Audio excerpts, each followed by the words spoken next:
Hi, I'm Alistair Pearce from Working with Creatives, and this is Frequently Asked Questions. First question, how do I get my employees more creative? Right, well, stop making them less creative.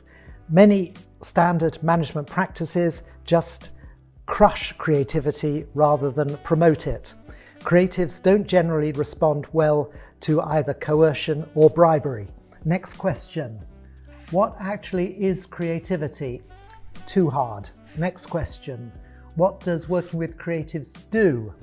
It helps organizations get their employees more deeply creative and gets more of them being creative.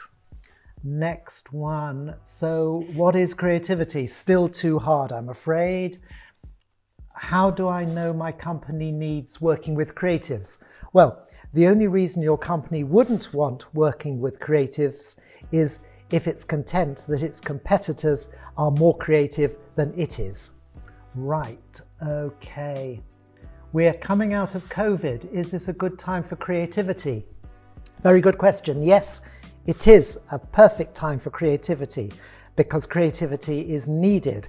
At this time, many companies will be reassessing how it goes about its work processes. It might even be reassessing what it's there for to do in the first place. So therefore, now is the time it needs its creatives to be coming up with ideas about how to articulate those adjusting visions.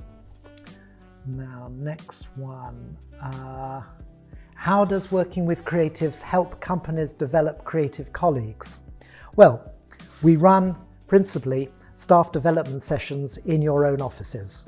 So we come along and we work with groups of your staff, and they can be from and should be from all levels of the organization.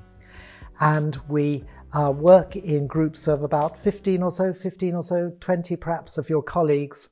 And we work in a series of workshops which can range for anything from a half-day workshop, a day workshop, or a 2-day workshop, which really gets to the nuts and bolts of the issues of developing and releasing creativity in your organization.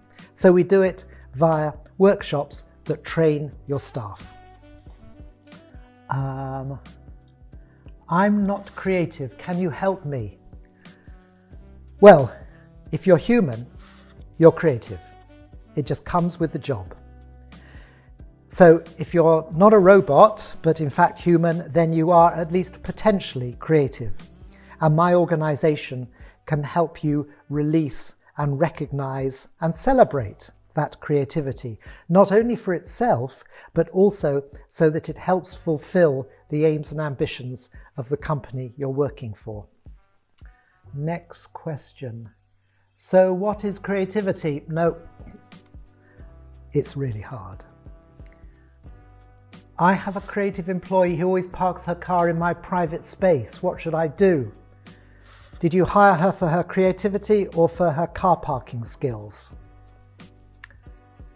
What does Working with Creatives cost? Well, a 1-hour sort of introductory presentation to as many people as you like, because it would just be me speaking, is about £250. That's GB pounds. A 1-day workshop for about 20 delegates would be about £2,000, and a 2-day workshop would be about £4,000. And the 2-day workshop is the kind of gold standard. That's the one that really gets to grips with a wide range of issues. What makes you an expert in creativity? Well, I've led several large and medium-sized organizations whose very existence depends upon creativity. And they've been pretty effective and have led the field in various creative endeavors. So yeah, I think I know a bit about creativity, but only because I've learned how to recognize the different kinds of creative person I'm dealing with. And I've learned how to modify my own management and organizational styles so that it encourages the flowering of that creativity rather than imposing a sort of a cookie cutter mentality onto creativity within the organization. That's how I've done it. Another question. I've got one creative colleague who hates working in teams and another who can't stand any criticism. And there's another who fights management a lot of the time. Creatives are just so odd. What should I do? Well, obviously what you should do is book a working with creatives workshop. But you've raised three very interesting creative characters. The one you said didn't like working in teams, we call Solo. And Solo is pretty poor at working in teams. But even then, just as soon as, this isn't hard. As soon as you recognize that Solo is a solo, then you immediately have an insight into what to do about him. You don't force him to work in teams. Or if you do it in a very controlled, partial kind of a way. Solo's much better at the early stages of a project when lots of wacky ideas are being thrown around than he is in the nuts and bolts teamwork session that actually has to work out how to put those great creative ideas into reality. You also mentioned, the second person you mentioned was the one who doesn't like criticism. We call her artiste. Now, artiste is fine in teams because she's a bit of a performer. But yes, she doesn't like criticism. It's because she kind of sees her ideas as like her children. So when you criticize her ideas, you're criticizing her own sort of intellectual DNA, and that's bound to go down badly. But again, just like Solo, once you've grasped that that person is artiste, then you know how to deal with her. You control the feedback very carefully to make sure that it waits for her gestation period to have completed, so that she's in a secure mental state and can then take the criticism. You don't give feedback all the way along the creative line. And the last person you mentioned was the revolutionary, the one who was always fighting against management. That's Molotov. And Molotov can also be quite easily handled if you recognize that she's Molotov and that she likes working on revolutionary projects. So don't put her on some tedious evolutionary project that just gets a new version of a current project. Put her on something that's really groundbreaking and allows her to really get her teeth into.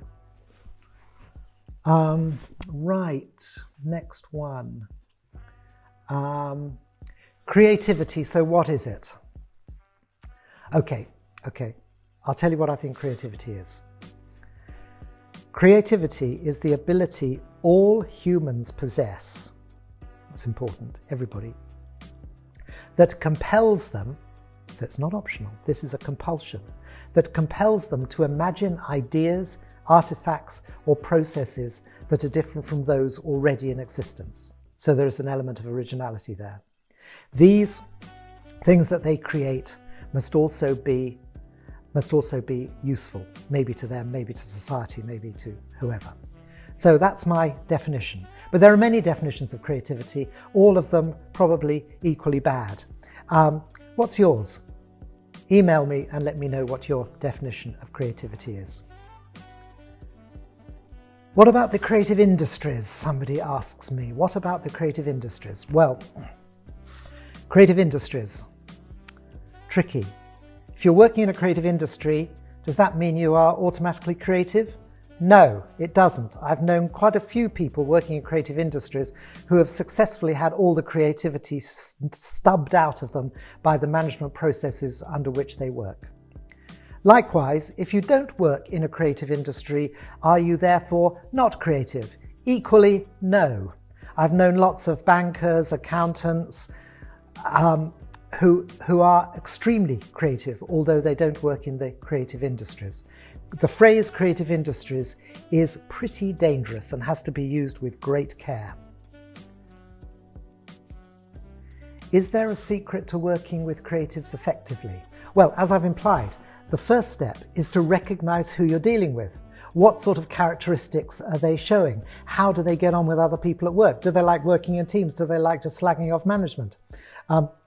Know who they are and then apply appropriate management or collegiate interactive styles, which will allow them to feel secure and consequently produce their best creative work and their deepest creative work. Who is Alastair?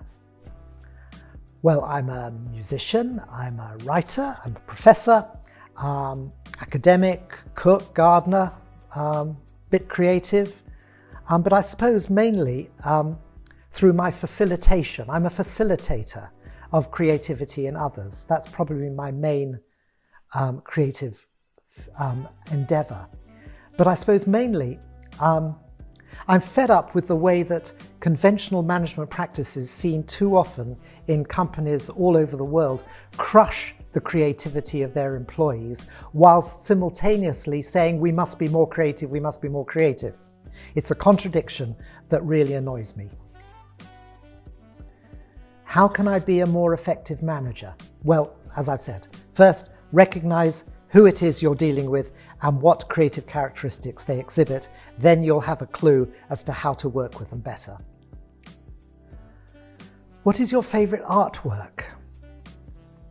Well, Guernica of Picasso, great revolutionary work, a work that demands change. And creativity is about change. If you're happy with the way things are, then there's no point in changing them, and you're not creative. Creativity and change are almost the same thing. And that can be revolutionary change, or it can be evolutionary change. But it's certainly about change. It's about people who are not satisfied with the status quo. So Guernica, Picasso. I love the fugues of J.S. Bach. The C minor fugue from Book 1 of the 48 is fantastic. Complex, difficult, challenging, just like creativity. And I also love the poem of T.S. Eliot, Proof Rock. It's about a gloomy old bloke who is considering his life and its downside, basically. I love it because it makes me get up the following morning after I've read it, determined to answer some of the questions Proof Rock asks and to do something creative. How is it best to discuss potential of working with creatives? How's it best to get into that discussion? Well, contact us via the website workingwithcreatives.co.uk. You'll find there all our contact details. Write to us, tell us what's on your mind, tell us what you're thinking, tell us what you think about these frequently asked questions, ask some more. And we'll then get in touch with you and see if we can help you and your company have happy and effective creative colleagues. That's it.